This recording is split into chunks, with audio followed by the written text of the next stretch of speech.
Jeakson Singh തനോജൻ Kerala Blasters വിട്ടുപോയതിന് പിന്നാലെ അദ്ദേഹത്തിന്റെ അഭാവം ഉണ്ടാക്കിയ ശൂന്യത പരിഹരിക്കാൻ പറ്റുന്ന ഒരാളെ കേരള ബ്ലാസ്റ്റേഴ്സിൽ കൊണ്ടുവരാൻ ഇതുവരെ നമ്മുടെ മാനേജ്മെന്റിനെ കൊണ്ട് കഴിഞ്ഞിട്ടില്ല. നമ്മളുടെ അക്കാദമിയിൽ നിന്ന് ഡെവലപ്പ് ചെയ്ത് കൊണ്ടുവരും എന്നൊക്കെ പറയുന്നുണ്ടെങ്കിൽ പോലും ജീക്ഷന്റെ വിടവ് നികത്താൻ മാത്രം പര്യാപ്തമായിട്ടുള്ള ഒരു കോർക്ക് നമുക്ക് അവിടെ നിന്നുമില്ല. ഈ ഒരു സാഹചര്യത്തിൽ പുറത്തേക്ക് വരുന്ന റിപ്പോർട്ടുകൾ അനുസരിച്ച് നോക്കുകയാണെങ്കിൽ ഇപ്പം ഷിൻലോൺ ലജോങ്ങിന്റെ മധ്യനിരയിൽ അവർക്ക് വേണ്ടി വളരെ മികച്ച പ്രകടനം കാഴ്ചവെക്കുന്നത് കേരള ബ്ലാസ്റ്റേഴ്സിന്റെ മധ്യനിരയിൽ ജീക്സൺ സിംഗ് തനോജം എന്തായിരുന്നു അതിനേക്കാൾ മികച്ച സേവനം ഷിൻലോൺ ലജോങ്ങിന്റെ മധ്യനിരയിൽ കാഴ്ചവെച്ചുകൊണ്ടിരിക്കുന്ന അവരുടെ നായകനായിട്ടുള്ള ഹാർഡി നോങ്ഗ്രയെ കേരള ബ്ലാസ്റ്റേഴ്സ് സ്വന്തമാക്കും.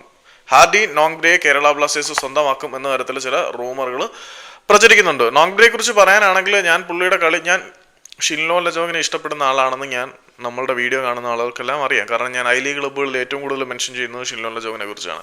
അവരുടെ മധ്യനിരയിൽ അബ്സല്യൂട്ട്ലി മിഡ്ഫീൽഡ് ജനറലായിട്ട് കളിക്കുന്ന താരമാണ് നമ്മുടെ നോങ്ബ്രി.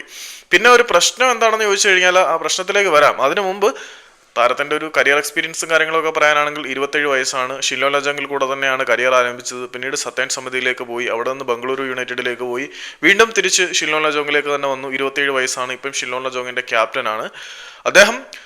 ഇപ്പം ഡ്യൂറന്റ് കപ്പിൽ ഈസ്റ്റ് ബംഗാളിന്റെ പേര് കേട്ട വിദേശ നിരക്കെതിരെ അല്ലെങ്കിൽ ഇന്ത്യയിലെ ഏറ്റവും മികച്ച ടീമെന്ന് സ്വയം വിശ്വസിക്കപ്പെടുന്ന ഈസ്റ്റ് ബംഗാളിന്റെ ടീമിനെതിരെ മധ്യനിരയിൽ മികച്ച പ്രകടനം കാഴ്ചവെച്ചു എന്നുള്ളത് സത്യം തന്നെയാണ്. പക്ഷേ ഈ ഐ ലീഗിൽ തിളങ്ങിയ താരങ്ങൾ ISL-ലേക്ക് വരുമ്പോൾ അത്രമാത്രം സ്റ്റെപ്പ് ആവോ എന്നുള്ളതൊരു ചോദ്യചിഹ്നമാണ്. അപ്പോൾ നമുക്ക് വേണമെങ്കിൽ പറയാം, ഹോർമിപ്പാൻ റോയിവയുടെ എക്സാമ്പിൾ പറയാം. ഹോർമിപ്പാൻ റോയിവയൊക്കെ ഐ ലീഗിൽ കളിച്ചതിനെക്കാട്ടിൽ ബെറ്റർ ആയിട്ട് ISL-ൽ തന്റെ ആദ്യത്തെ സീസണിൽ കളിച്ചു. പിന്നെ അത്രമാത്രം പെർഫോമൻസ് ഉണ്ടായിരുന്നോ എന്നുള്ളതൊരു ചോദ്യചിഹ്നം തന്നെയാണ്. അപ്പം ജീക്സന് പകരമാവാൻ നോങ്ബ്രിയെ കൊണ്ട് കഴിയുമോ എന്ന് ചോദിച്ചു കഴിഞ്ഞാൽ പകരമാവാൻ ഒരിക്കലും കഴിയില്ല എന്ന് തന്നെയാണ് വിശ്വസിക്കുന്നത്. കാരണം ജീക്സൺ ആ ഒരു പൊസിഷനിൽ ഇന്ത്യയിൽ ഏറ്റവും മികച്ചവൻ തന്നെയാണ്. അപ്പം ഒരു പരിധി വരെ വേണമെങ്കിൽ ജീക്സന്റെ അഭാവം ഈ ഒരു താരത്തിനെ കൊണ്ട് പരിഹരിക്കാൻ കഴിഞ്ഞേക്കാം.